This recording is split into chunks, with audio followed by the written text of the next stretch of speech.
Engkau dari pagi sudah kerja cari dunia. Masa untuk cari akhirat engkau masih malas? Kita tahu tatkala khatib naik mimbar, malaikat tutup bukunya. Tapi kita nggak peduli. Yang kita pedulikan hanya dunia.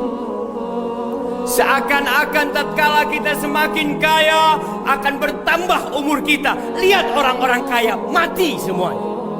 Dan apa yang mereka bawa? Toko mereka bawa, mobilnya mereka bawa, rumahnya dibawa, satu lembar kain yang dia bawa.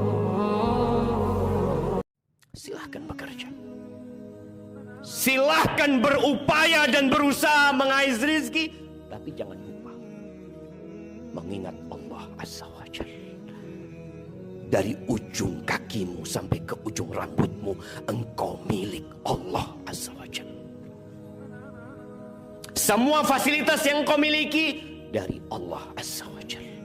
Barang siapa yang lalai, dia berpikir ingin bersenang-senang di dunia ini, datang satu saat dia harus meninggalkan semuanya.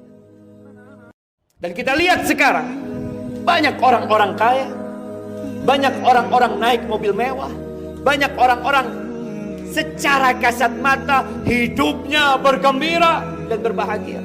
Padahal dia nggak pernah ada di saf pertama di masjid. Sholat aja nggak pernah. Kerjanya maksiat, tapi kaya raya. Ya. Supaya kita tahu Allah bagi dunia ini kepada siapa saja. Jangan pernah berpikir kalau aku kaya berarti Allah cinta sama aku. Dunia ini tidak lebih dari satu sayap nyamuk. Bahkan tidak sama dengan satu sayap nyamuk.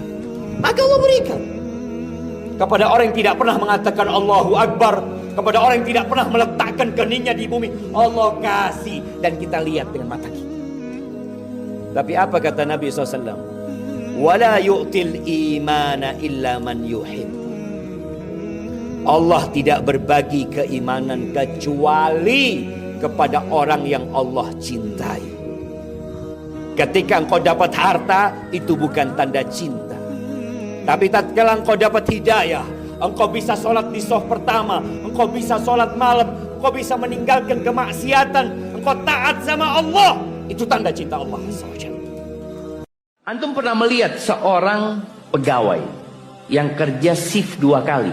Kan ada pegawai yang shift 2 kali. Kenapa dia lakukan itu? Fulus. Fulusnya langsung, enggak Ustaz, kapan nanti akhir bulan. Tapi dia tetap bekerja.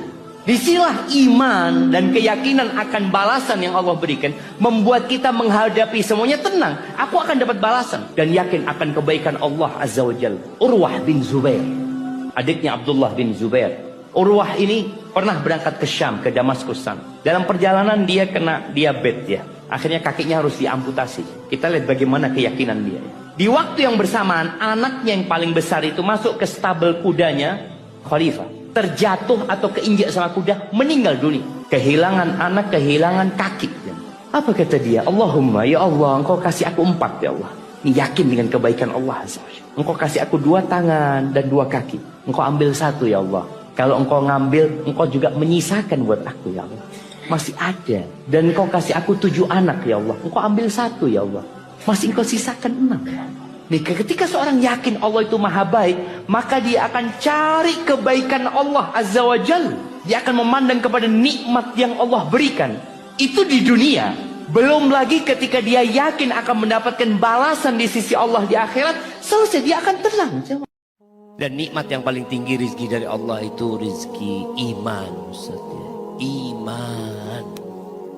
Orang kalau sudah dikasih iman sama Allah ya, kata Nabi SAW, Innallaha yu'ti dunya man yuhibbu wa man la yuhibbu. Allah itu ngasih dunia kepada yang Allah cintai dan kepada yang Allah tidak cintai. Dan kita melihat bagaimana orang-orang kaya raya tidak pernah sholat. Kaya raya Ustaz. Ana yang soft pertama Ustaz di masjid, yang kadang-kala azan juga Ustaz, tetap Ustaz di PHK Ustaz. Kita lihat Allah berbagi dunia kepada yang Allah cintai dan kepada yang Allah tidak cintai.